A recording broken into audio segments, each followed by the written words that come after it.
Okay, let's address the elephant in the room. What's going on with the reviews for Eternals? While it's fine to have a difference of opinion, what's not fine is having a herd mentality in hating this movie without seeing a single frame. I always say, watch the movie first, even if the trailers and promo are garbage, and then you're free to dislike a movie if it wasn't your cup of tea. Anyway, that's my 2 cents out of the way on this controversial topic. So without further ado, let's explore why I consider Eternals to be one of the best MCU movies, as well as some of the problems that I had with this flick.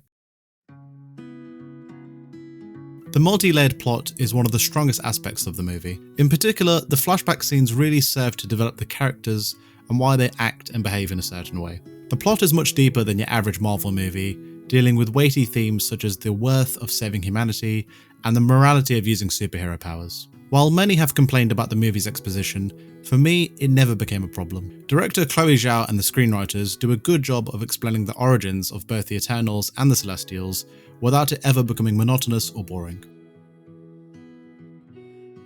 The acting in this movie is excellent, with a few standouts. Starting with Angelina Jolie, who plays Thena, she is hands down my favourite character.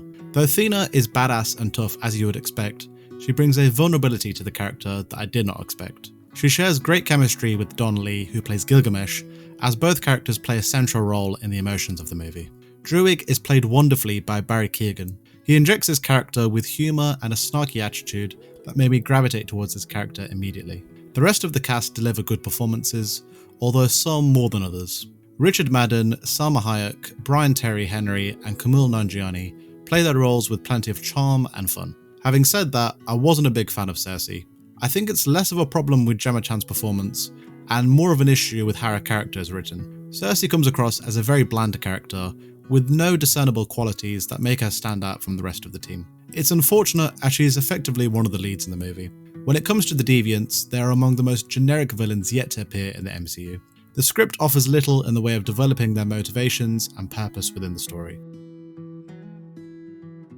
For the first 2 acts, the pacing was near perfect. Director Chloe Zhao doesn't come across as a first-time Marvel director, as she keeps the story moving along at a brisk pace, while never forgetting the drama and conflict involved. Unfortunately, the last half an hour lost a lot of the momentum that I had with this movie. It's not that the finale is poorly constructed, more so that it becomes more of the same that we've seen in the previous acts. One of the best elements of Eternals is the downtime that we spend with the characters. Zhao and the screenwriters aren't afraid to let the camera settle with the team, which allowed me to connect with their pain and trauma.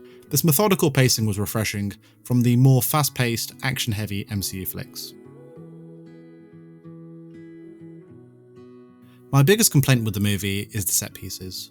Though Marvel Studios pretty much have a golden seal of approval for giving audiences thrills and excitement with their action, Eternals is that rare misfire in this department. After a while, the action becomes more of the same, almost reminiscent of a button-mashing video game. Eternals gets more right than wrong, despite the critical bashing that it's currently receiving. The movie shines in several ways. From the multi-layered time-travelling story, top acting from its ensemble cast, and unique direction from Chloe Zhao, Marvel Studios took a big risk with this obscure property, but in my opinion, they mostly stuck the landing with a well-crafted, epic superhero film that develops thought-provoking themes to complement its visual spectacle.